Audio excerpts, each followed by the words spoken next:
निभाई। मर के जीऊंगी या लड़के जीऊंगी, पर मैं अपनी छाती को किसी को छूने नहीं दूंगी। हर हर महादेव।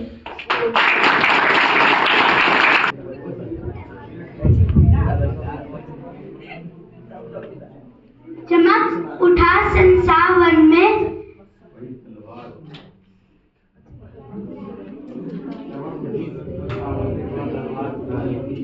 चमक उठी संसावन में, वह तलवार पुरानी थी, खूब लड़ी मर्दानी, वो तो झांसी वाली रानी थी।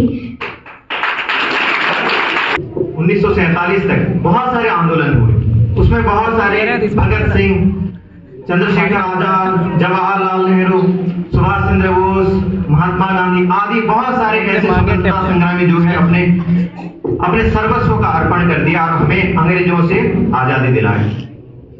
हमें आजादी तो मिली, लेकिन एक चीज जो ना मिली, हमारा ये जो देश है वो बहुत सारे छोटे छोटे राजाओं के अंडर था। इसको प्रिंसली स्टेट बोलते थे। 562 प्रिंसली स्टेट ऐसे अलग अलग देशों में बिखरे हुए थे। उन सब बिखरे खंडों को जिसने संजोने का काम किया वो है हमारे लौह पुरुष सरदार वल्लभ भाई पटेल। तो सरदार वल्लभ भाई पटेल ने इस चीज को उन्होंने इकट्ठा किया, जिसलिए हम उनके जन्मदिन पर नेशनल यूनिटी डे मनाते हैं।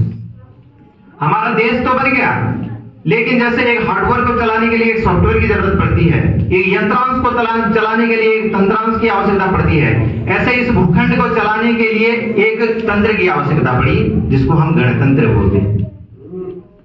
ये जो गणतंत्र है, इस गणतंत्र की कल्पना बहुत मतलब स्वतंत्रता प्राप्ति से बहुत पहले हो गई थी, लेकिन इसको आधिकारिक तौर पर 6 दिसंबर 1946 को एक संविधान सभा बनाया गया। उस संविधान सभा के अध्यक्ष कर रहे थे सच्चिदानंद सिन्हा और बाद में डॉक्टर राजेंद्र प्रसाद। इस संविधान सभा में 22 ऐसे समितियां थी, जो उन समितियों में एक प्रमुख समिति थी जिसको हम ड्राफ्टिंग कमेटी बोलते हैं या रूपरेखा कमेटी। उस रूपरेखा कमेटी का जो अध्यक्ष कर रहे थे वो थे डॉक्टर भीमराव अंबेडकर। इस संविधान सभा में निरक्षर विवेकी लोग थे, मतलब जो अच्छी अच्छी चीजों को ले लेते हैं और खराब चीजों को छोड़ देते हैं। जैसे ये लोगों ने अलग अलग देशों से अलग अलग चीजें लेने की कोशिश की। जैसे कनाडा से लिया उन्होंने संघीय व्यवस्था, अमेरिका से लिया जुडिशरी सिस्टम और राष्ट्रपति की शक्ति, उन्होंने इंग्लैंड से लिया संसदीय व्यवस्था, रूस से लिया उन्होंने मौलिक कर्तव्य आदि अच्छे अच्छे चीजों को इस संविधान में उन्होंने जोड़ने की कोशिश की। उन्होंने लगभग 140 से कई ज्यादा उन्होंने एक मीटिंग्स करवाए और लगभग 2 साल 11 महीने 18 दिन के कठिन श्रम के बाद दुनिया का सबसे बड़ा लिखित संविधान बन गया। संविधान बनने के बाद इसको सबसे पहले आंशिक रूप से 26 नवंबर 1949 को देश में लागू किया गया, जिसको हम कॉन्स्टिट्यूशन डे के तौर पे मनाते हैं। उसके बाद 26 जनवरी 1950 को पूरे संपूर्ण देश में इसको लागू किया गया, जिसको हम गणतंत्र दिवस आज मना रहे हैं। हमारा ये जो गणतंत्र है सभी को समानता, स्वतंत्रता, अपने धर्म को पालन करने का और शोषण विरुद्ध आंदोलन करने का हमें अधिकार देता है।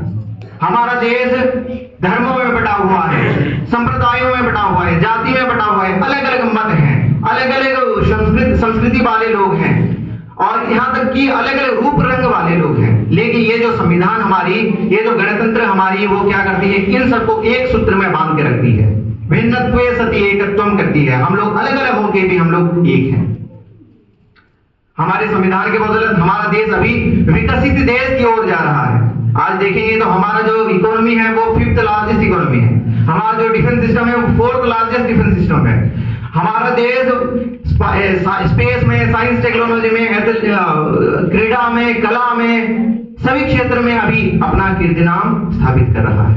लेकिन कुछ चीजें हमें अभी भी सुधार करने की जरूरत है, जैसे जनसंख्या, जैसे स्वास्थ्य, जैसे शिक्षा।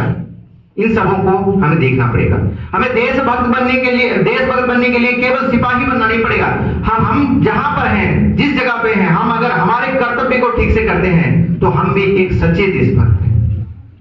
और हम अगर इस राह में चलेंगे तो हमारे भारत देश का नाम हम जरूर रोशन करेंगे। हमारे देश का नाम है भारत।